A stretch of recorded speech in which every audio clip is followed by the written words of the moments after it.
Welcome to this episode of Chatting with Staxx. I'm your host, Bill Staxx, and today I got Jay Dobyns.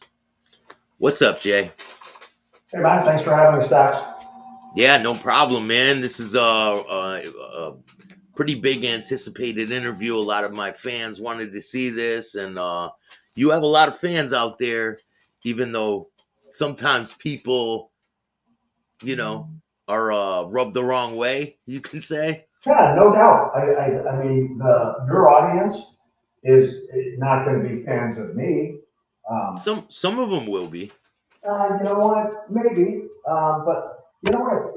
If all I do is do interviews and appear in programs where everybody loves me and everybody praises me and everybody has something nice to say about me, how easy is that?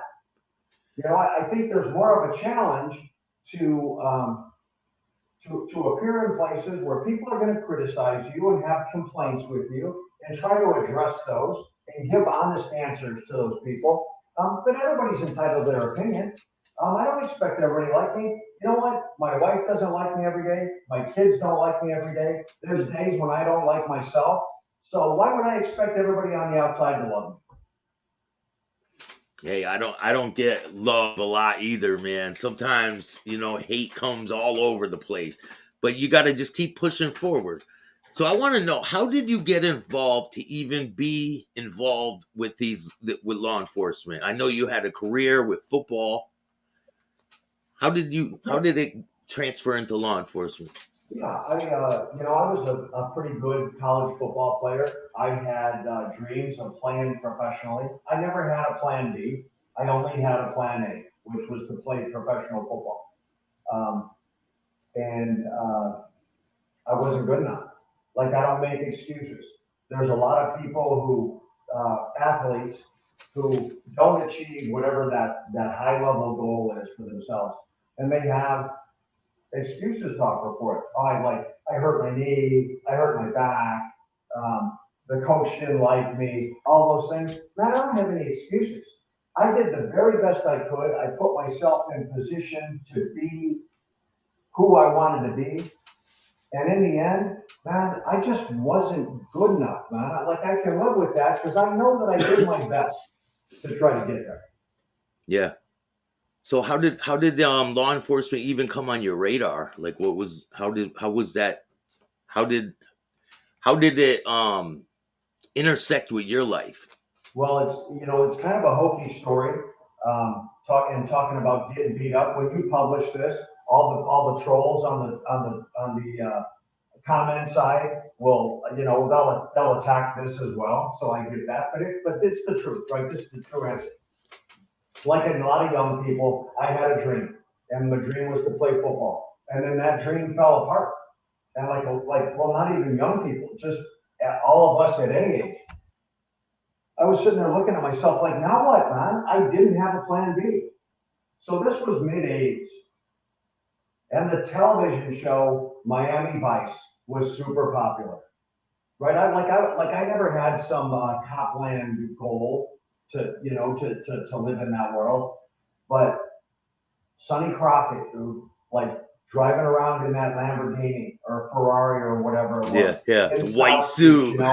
tricked out. He had like his pistols, like under his coat with the Hugo Boss, and going to meet drug dealers. And there's tons of cocaine he's negotiating for, and he's like sipping mojitos, and there's stripper models hanging on him, right?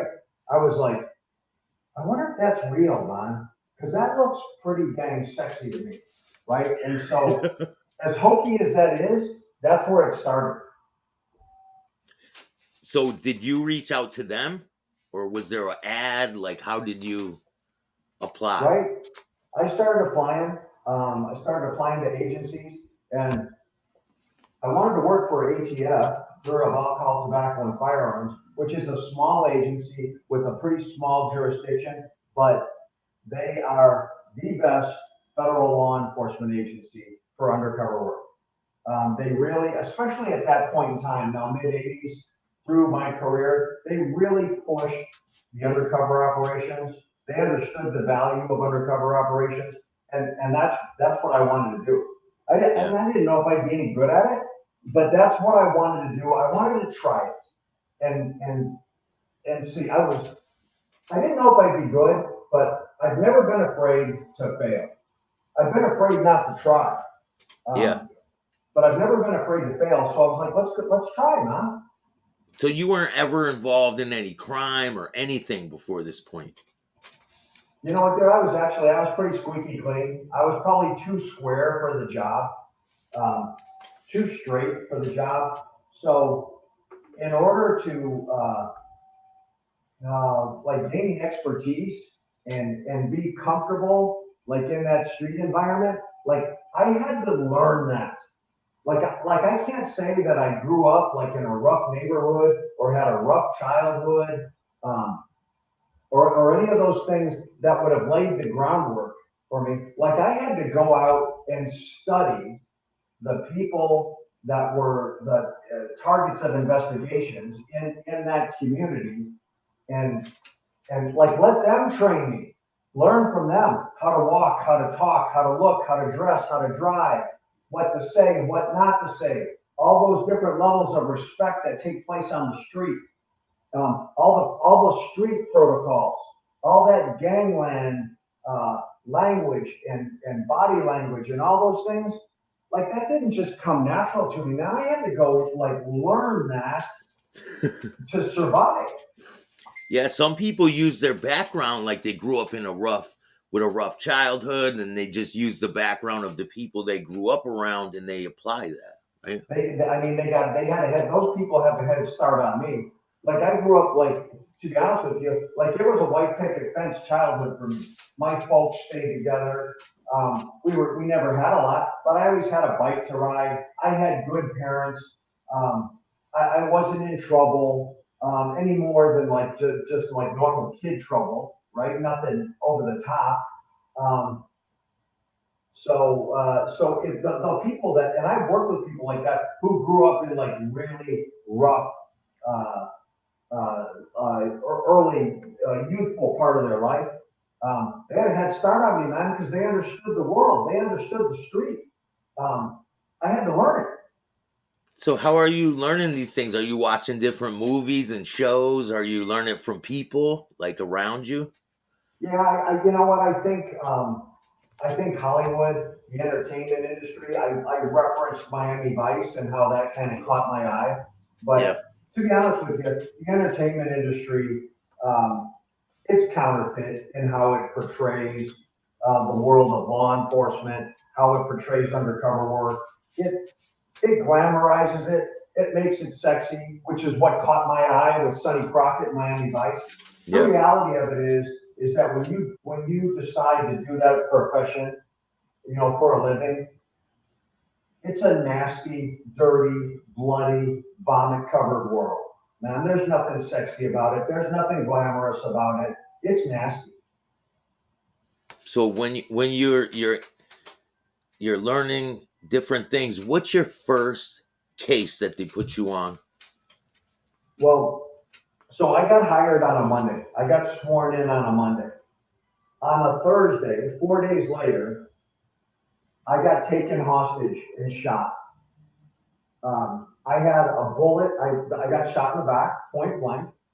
The bullet went in my back, in between my spine and my shoulder blade. It went through my lung and narrowly missed my heart. It exited my chest. It was a through and through. So 4 days on the job, right? I hadn't been trained. I hadn't done anything. 4 days, and I was bleeding to death, like in the garbage and dog shit of this trailer park, with blood coming out of my chest, like you're holding your thumb over the end of a garden hose. Who shot And you? a guy we were trying to arrest, um, like I was trying, I didn't know what I was doing, obviously, right? The suspect runs from us. I chase him down, um, and like I wasn't fast enough to play professional football. I was too slow, but I was fast as fuck as a cop, right? In cop land, I was fast. In Yeah. football, in professional football land, I wasn't fast enough. In cop land, man, I could fly by that standard, right? So I Yeah. chased this kid. He hides. Make a long story short, um, He was hidden. I went past him, and he popped up behind me and took me hostage. And Wow, that's man. like that. There's no one to blame for that. That's my fault, dude. That's a guy out there trying to get in the middle of the action who doesn't know what he's doing. Like you shouldn't have been running after him like that, right? Well, I should have at least been uh, trained to like how to do like the techniques and tactics of that, which I didn't know. I was just like throwing it out there, man. I was just like, I just wanted to, that's what I wanted to do. I wanted to run and chase and get in fights, and I wanted to do all that stuff that was part of it, right? And then, like, now 4 days later, I'm in the middle of it, and I'm like, oh shit, I'm not prepared for this, man. I'm not trained for this. Are you thinking you're gonna die when you get shot? Dude, it was bad for a bit, man. Um, like I got pretty chewed up in that, so but like it was a good man. Like with every bad thing that happens to any of us, if you look hard enough, you can find the good in it, right? So that shooting and all the bad things that happened real time, a lot of good came from that. And so it's just a matter of trying to find the silver lining in the clouds sometimes. How long was the recovery time from that shooting? Well, when I got shot, I mean, first of all, I was young. I was like 25, 26 years old. I was in great shape. So those are two factors that, like, regardless of when you get hurt, you get sick. If you're young and if you're physically fit, you have a you have a better chance.